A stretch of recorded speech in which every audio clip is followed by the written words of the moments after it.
The Old Guard on Netflix is a movie based on a comic book with the same name. The author name is Greg Ruckus and is published by Image Comics. This is a miniseries of 2 stories with 5 issues each. The first story is called Book 1, Opening Fire, that came out in February 22nd of 2017.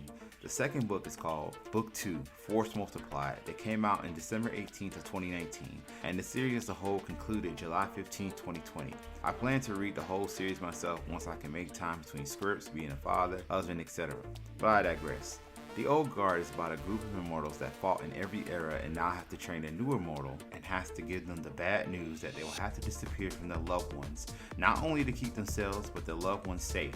It stars Charlize Theron, Harry Milling, Kiki Lyon, Matthias Schoenaerts, Marwan Kenzari, Luca Manelli, and Chiwetel Ejiofor. The movie first streamed on Netflix on July 10th of 2020. It has many positive reactions that have gotten to Rotten Tomatoes score of 81%. A really good score, I might add, for a straight-to-streaming comic book movie. So without any further ado, let's get into The Old Guard. Coming out of retirement or hiatus, a group of immortals, Andy, Booker, Joe, and Nikki, were given a job that went south and exposed their immortality. Andy knew that it was going to happen, stating that the world has not changed. Now they have to find him and end him to keep their secret safe. In Afghanistan, a Marine, Niall Freeman, was killed in action, only later to be healed. Andy and her team all have visions of her being the first new immortal in centuries. They split up to where Andy goes after Niall, while the rest goes after the guy who hired him, Copley. Niall wakes up confused, and the less than few people were happy that she is alive, but questions how. The Marine Corps wanted to send her to Germany to run more tests. Annie manages to get there in time and knocks her out. Copley is working for a pharmaceutical executive named Stephen Merrick that wants to capture the team and use them for research and cure diseases. Niall has trouble believing and tries to escape, but she slowly comes around. The two make it to the safe house in France, and they all fill Niall in. She is informed that even though she's immortal, they can die. Sooner or later, your wounds won't heal up anymore. It happened to one of their own years ago. Later that night, Niall had a dream of another immortal that was lost to them. Her name was Quinn. One of the first immortals that Andy found was encased in an iron casket and was sentenced to sink in the bottom of the ocean. Niall wants to leave, but when they were again ambushed by Copley's forces, Booker was left for dead. Joe and Nikki were captured. Andy fights them long enough to cover their escape. Later, it is shown that Andy's wounds have stopped healing. Stephen wants to keep Nikki in jail under lock and key just so no one else can profit. Copley thinks it's too much after they gathered what they needed from Nikki and Joe. Booker managed to find their location. Meanwhile, Niall doesn't want any part of it. Andy sympathizes and lets Niles leave. As Niles is leaving, she discovers that Booker is a traitor and she quickly goes back for Andy. Booker shoots Andy and he notices that she's not healing. Booker revealed that the reason of his treachery because he hoped that Merrick could one day end their immortality. They take Booker and Andy in for testing. Niall finds Copley and sees that Andy has done nothing but good for the world. She infiltrates the enemy and frees the rest of the team. They all fight their way to finish Steven, so he won't be coming after them again. They all escape. Later on, Booker leaves the team and is not to contact them for 100 years, while Niall joins the team permanently. Andy accepts her mortality and continues to fight for what's right.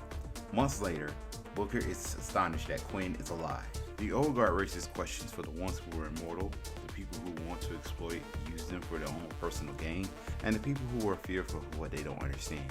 Andy and her team fought throughout centuries, fighting for what they think is right and surviving each encounter or enemy they face. But what about the ones like Booker, that just wanted to all go away?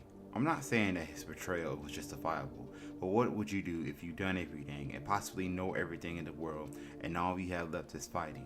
You tend to get bored, and after a while, you want something different. Niall at first didn't want any part of it, but she soon faces that she has no choice. It's either be with the people that are just like you, or be all alone, or soon be captured and be used as a lab rat, pricked and prized for the rest of her life. Joe and Nikki seem to enjoy it for the most part because they were rivals during the Crusades. Now, centuries later, they are lovers. There isn't much to say about these two, and I think it's sweet and commendable. To put up with the same person for centuries and still be in love is a lesson that needs to be learned from regular people like us. Stephen, while had good intentions on curing all diseases, he eventually steered down the villain path and promptly betrays Copley. When Niall discovered her immortality, her friends became afraid of her and boxed her out. If you ask me, they weren't probably her friends to begin with. Their true colors started to show when Nile just wasn't the token black woman that just followed orders anymore.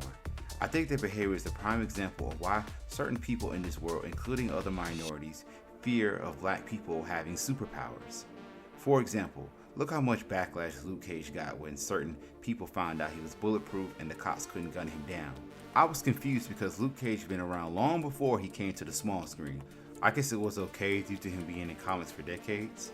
Another example is when Black Panther came out. I seen posts on Facebook to where they moved the promotional posters all the way to the back of the theater, and also hit the cardboard poster so no one would see it. It is just certain people's fear. I can go on and on, but it would be a world changer if there were superpower immortal black people started to pop up. In conclusion, overall, The Old Guard was an okay movie for me.